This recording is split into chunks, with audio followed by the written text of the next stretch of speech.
A les nines també ens agrada la ciència. Fet per Nena Serena Moutner I Ibtisam Gadari.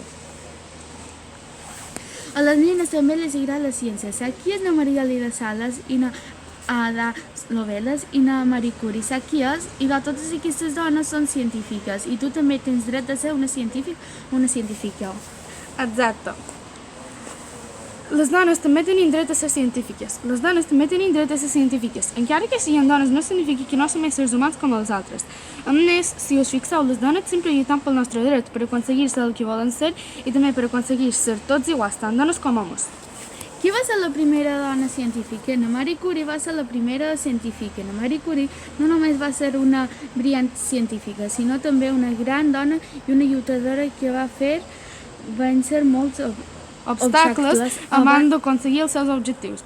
Fruit del seu esforç va ser la primera dona en rebre un premi Nobel i després la primera persona en rebre aquest premi per segona vegada.